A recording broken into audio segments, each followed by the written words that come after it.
Salut les passionnés de voitures classiques et bienvenue à ce deep dive spécialement conçu pour Vintage Car Chronicles, votre dose quotidienne d'histoire automobile. Ah oui, Aujourd'hui, on plonge dans l'univers d'une marque emblématique Pontiac, de son ascension fulgurante à sa disparition tragique. En passant par ces modèles mythiques, on va décortiquer ensemble le destin de cette marque iconique. tout à fait. Préparez-vous à découvrir des anecdotes croustillantes comme l'origine des fameuses Silver Streaks, l'histoire de la GTO et l'impact inattendu de Cours après moi, shérif. Un programme chargé. Accrochez-vous, on plonge dans le grand bain de l'histoire de Pontiac. Pontiac. Une marque qui a fait rêver des générations entières. Son histoire reflète vraiment l'évolution de l'automobile américaine avec ses innovations, ses succès, mais aussi ses moments de doute et ses erreurs stratégiques. C'est ce qui la rend si fascinante et c'est ce qu'on va explorer ensemble aujourd'hui. Parfait. Alors, on rembobine jusqu'au tout début. Saviez-vous que l'aventure Pontiac a commencé avec Edward Murphy, un fabricant de calèches? Incroyable nom. Absolument. Il a senti le vent tourner et s'est lancé dans la production automobile, fondant d'abord la Oakland Motor Car Company en 1907. Oui, Et quelques années plus tard, il est absorbé par General Motors. Et c'est là que Pontiac entre en scène. exactement. Au départ, c'est une marque un peu bise, Oakland plus abordable. C'est exact. Mais ce qui est intéressant, c'est la rapidité avec laquelle Pontiac a dépassé sa grande sœur en termes de popularité. Ah oui? En 1933, elle éclipse complètement Oakland et devient l'une des marques phares de General Motors. Ce succès fulgurant est en partie dû à la vision d'Alfred Hurpé, Sloan, le grand patron de GM à l'époque. Il a mis en place une stratégie multimarque, un peu comme un jeu d'échecs où chaque marque avait sa place bien définie sur l'échiquier automobile. Ah oui, la fameuse stratégie multimarque de Sloan. Pontiac était positionné juste au-dessus de Chevrolet, en dessous d'Oldsmobile, Buick et Cadillac. Tout à fait. C'était la voiture, pour ceux qui voulaient un peu plus de style et de performance, que la Chevrolet sans se ruiner avec une Buick et... Absolument. Et cette volonté de se démarquer s'est traduite par l'adoption de technologies innovantes dès les premières années. Pontiac a été l'un des précurseurs de la boîte de vitesse à colonne introduite en 1938 et de la suspension avant indépendante apparue en 1934. C'était une marque qui n'avait pas peur d'oser et de repousser les limites techniques. Et qui dit audace dit forcément des Anya. On ne peut pas parler de Pontiac sans évoquer les mythiques Silver Streak, ces sauts chromés qui traversaient le capot. C'était leur signature, un élément distinctif qui les rendait reconnaissables entre mille.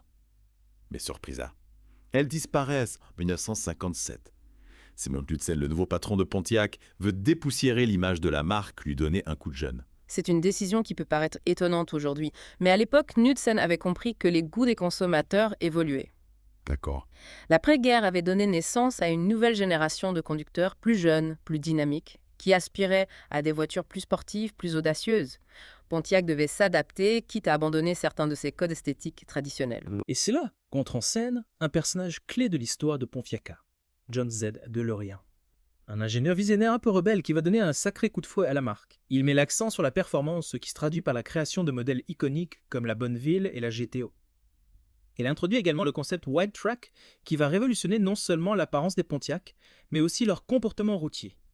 Le White Track, c'est plus qu'un simple artifice esthétique. Ah ben. En élargissant la voie des roues, DeLorean a abaissé le centre de gravité de la voiture, améliorant ainsi sa stabilité et sa tenue de route. Les Pontiac sont devenus plus maniables, plus agréables à conduire, et ça a contribué à leur succès auprès des amateurs de conduite sportive. C'est un exemple parfait de la philosophie de DeLorean, allier le style à la performance. Et on ne peut pas parler des DeLorean sans mentionner la GTO. En 1964, cette voiture mythique débarque sur le marché et marque un tournant dans l'histoire de l'automobile américaine. Imaginez un moteur V8 de 6,4 litres dans une voiture intermédiaire. C'était du jamais vu à l'époque une véritable bombe sur roue qui a propulsé Pontiac au rang de légende. La GTO, c'est bien plus qu'une simple voiture performante. C'est un symbole de la jeunesse américaine des années 60, de son désir de liberté, de vitesse, de sensations fortes.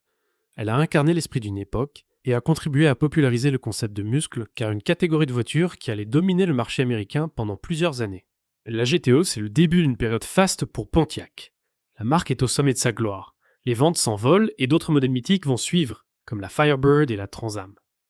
Mais avant de parler de ces voitures légendaires, on va s'arrêter un instant sur les Silver Streaks. Pourquoi Knudsen a-t-il décidé de les abandonner? Était-ce une erreur stratégique? C'est une question intéressante. D'un côté, on peut se dire que Knudsen a pris un risque en abandonnant un élément aussi emblématique de l'identité de Pontiac. Mais d'un autre côté, il a peut-être eu raison de vouloir moderniser l'image de la marque et la rendre plus attractive pour une nouvelle génération de conducteurs. Le succès des modèles qui ont suivi, comme la GTO, semble lui donner raison. Oui, c'est vrai. La GTO a été un tel succès que l'abandon des Silver Streaks est passé presque inaperçu, mais cela soulève une question importante. Comment une marque peut-elle évoluer tout en préservant son identité? C'est un défi auquel de nombreux constructeurs automobiles ont été confrontés au cours de leur histoire. Tout à fait. C'est un équilibre délicat à trouver. Il faut savoir se renouveler, s'adapter aux goûts et aux attentes des consommateurs, sans pour autant renier son passé, son ADN. Dans le cas de Pontiac, la marque a su se réinventer tout en restant fidèle à ses valeurs fondamentales. La performance, le style et l'innovation. Et c'est ce qui lui a permis de traverser les époques et de marquer l'histoire automobile. C'est une belle transition pour parler de la Firebird et de la Trans Am, deux modèles qui incarnent parfaitement cet esprit Pontiac. On les décortiquera en détail dans la prochaine partie de notre Deep Dive. D'ici là, on vous laisse méditer sur cette question. Est-ce que l'abandon des Silver Streaks a été une bonne ou une mauvaise décision pour Pontiac? À méditer. On est de retour pour la suite de notre Deep Dive consacré à Pontiac. On s'était arrêté juste avant l'arrivée de la Firebird et la Trans Am. Deux modèles mythiques. Ah oui, des voitures qui sont dans l'asphalte, les courses-poursuites, la liberté. La Firebird et la Trans Am. Des noms qui font rêver. Hum. On va parler de leur histoire, de leurs caractéristiques techniques et bien sûr de leur impact sur la culture populaire. Mais avant de plonger dans le vif du sujet, j'aimerais revenir sur un point qu'on a évoqué. L'importance du style pour Pontiac. Oui, Pontiac a toujours accordé une grande importance au design, à l'esthétique de ses voitures. Il voulait créer des voitures qui se démarquent, qui attirent l'œil. Et ça a été une des clés de leur succès, surtout pendant les années 60 et 70. On a parlé des Silver Streaks, mais il y a eu d'autres éléments stylistiques qui ont marqué l'histoire de Pontiac. Je pense notamment au concept White Track introduit par John Z. DeLorean. C'était plus qu'une question d'apparence, c'était aussi une innovation technique qui a amélioré la tenue de route des Pontiac. Absolument. En élargissant la voie des roues DeLorean à abaisser le centre de gravité, ce qui a eu un impact direct sur la stabilité et la maniabilité.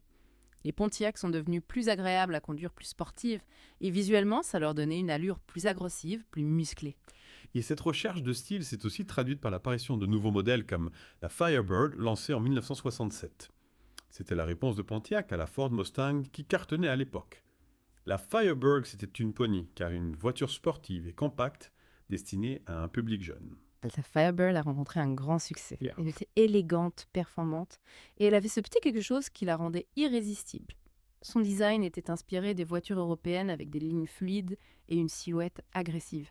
Sous le capot, on trouvait des moteurs V8 puissants. Et puis en 1969, arrive la Trans Am, la version ultime de la Firebird. Avec son aigle flamboyant et bandes sportives. Et son V8 rugissant, elle est devenue une icône, grâce au film. Cours après moi, shérif. Ah oui, Smokey and the Bandit. Un film culte qui a fait exploser les ventes de la Trans Am. Tout le monde voulait la voiture de Burt Reynolds. La Trans Am est devenue un symbole de liberté, de rébellion, d'aventure. Elle incarnait l'esprit des années 70. La Firebird et la Trans Am ont marqué une génération. Elles ont contribué à forger l'image de Pontiac comme une marque sportive innovante audacieuse. Mais leur succès n'a pas duré éternellement. À partir des années 80, Pontiac, comme tous les constructeurs américains, a dû faire face à de nouveaux défis.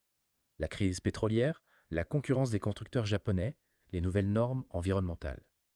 Une période difficile pour Pontiac. La marque a essayé de s'adapter, de proposer de nouveaux modèles. Mais elle n'a jamais vraiment retrouvé la magie des années 60 et 70. L'arrivée de la Fiero, un petit coupé sportif à moteur central, a suscité un certain engouement. Mais ce n'était pas suffisant. La Fiero était une voiture intéressante, avec un concept novateur. Mais elle a souffert de problèmes de fiabilité. Et puis elle n'avait pas le charisme, la puissance des muscles cars. Pontiac a essayé de se réinventer, de proposer des voitures plus économiques, plus modernes, mais elle a fini par perdre son identité. Les consommateurs ne savaient plus trop ce que représentait la marque sportive, luxueuse, familiale. Pontiac était un peu perdu. Et cette confusion s'est accentuée avec l'arrivée de la Steak, un crossover au design controversé. On s'est souvent reproché à Pontiac d'avoir perdu le fil, de ne plus savoir ce que les consommateurs attendaient. La Steak était un pari risqué et elle s'est soldée par un échec. C'était une tentative de s'attaquer au marché des SUV. Mais le design était trop radical, trop différent. La Steak est souvent citée comme l'un des pires designs automobiles de tous les temps. C'est un peu dur, mais il est vrai que sa silhouette anguleuse et son allure massive n'ont pas vraiment séduit. Ce qui est dommage, c'est que la Steak était une voiture plutôt bien conçue. Elle était spacieuse, pratique, et elle offrait de bonnes performances. Mais son design a été un frein. C'est un exemple parfait de l'importance du style dans l'industrie automobile. Une voiture peut avoir toutes les qualités du monde si son design ne plaît pas. Elle est condamnée. Absolument. Le design, c'est la première chose que les gens voient. C'est ce qui les attire ou les repousse. Et dans le cas de l'Aztec, le design a été un repoussoir. La SEC a été un coup dur pour Pontiac. Elle a contribué à ternir l'image de la marque et à accélérer son déclin. Dans la prochaine partie, on va explorer les dernières années de Pontiac, sa lente agonie et sa disparition finale en 2010. Ce sera l'occasion de revenir sur les raisons de cet échec, de voir si Pontiac aurait pu être sauvé et de tirer quelques leçons de cette histoire, qui nous rappelle que même les marques les plus légendaires ne sont pas à l'abri des erreurs stratégiques et des changements de marché. La dernière partie de notre deep dive sur Pontiac, on a vu ses débuts prometteurs son âge d'or, avec les muscles cars, et puis les années plus difficiles. Ouais. On va se pencher maintenant sur le chapitre final, la fin d'une époque. La disparition de Pontiac en 2010. C'est une page qui se tourne à un moment triste pour les fans de voitures américaines. Pontiac, cette marque qui avait incarné le rêve américain, la puissance, la liberté n'est plus une prago. Comment en est-on arrivé là? On a parlé des difficultés de Pontiac à partir des années 80, la crise pétrolière, la concurrence japonaise, les normes environnementales. Tout ça a fragilisé la marque, elle a perdu son identité. Exactement. Pontiac a essayé de s'adapter, proposer des voitures plus économes, plus modernes, mais elle s'est éloignée de ce qui a fait son succès. Les muscles car, le style, la performance. Oui, elle a essayé de plaire à tout le monde et au final, Elle n'a plu à personne. voilà. Et puis, il y a eu l'Aztec, ce crossover au design, controversé, un véritable flop commercial, un symbole des erreurs de Pontiac à la fin des années 90, début des années 2000. L'Aztec est un pari osé, une tentative de percer sur le marché des SUV, mais le design était trop radical. Il a rebuté les consommateurs. Trop radical. C'est l'exemple de ce qu'il ne faut pas faire pour relancer une marque. S'éloigner de son ADN, de ce qui la rend unique. Après, l'Aztec Pontiac a quand même essayé de se relancer avec des modèles comme la Solstice, un petit roadster prometteur, et la G8, une berline sportive performante. Mais c'était trop tard. Pontiac avait déjà perdu la confiance des consommateurs et General Motors, en pleine crise financière, n'était plus prêt à investir. C'était trop tard. Oui. Et c'est la crise de 2008 qui a porté le coup de grâce à Pontiac General Motors au bord de la faillite, a décidé de se séparer de plusieurs marques non rentables, dont Pontiac. La fin d'une aventure qui avait commencé presque un siècle plus tôt. La disparition de Pontiac, c'est la fin d'une époque, celle des muscles cars, de la liberté, de la démesure. C'est aussi une leçon pour les constructeurs automobiles, s'adapter au changement tout en restant fidèles à son identité. Pontiac nous laisse un héritage riche. Des modèles mythiques, des innovations techniques, un style inimitable. Un héritage incroyable. Et même si la marque n'est plus son esprit, est toujours là grâce aux passionnés qui restaurent et collectionnent ses voitures et aux constructeurs qui s'inspirent encore de son audace. Pontiac, c'est une histoire qui nous rappelle que le succès n'est jamais acquis, qu'il faut se battre pour le conserver et savoir se réinventer. C'est une histoire qui montre que même les légendes ont une fin, mais que leur mémoire reste. Tant qu'il a des passionnés pour la faire vivre. Merci d'avoir suivi ce deep dive consacré à Pontiac. N'oubliez pas de continuer à explorer le monde des voitures classiques avec Vintage Car Chronicles diffusé tous les jours. À bientôt.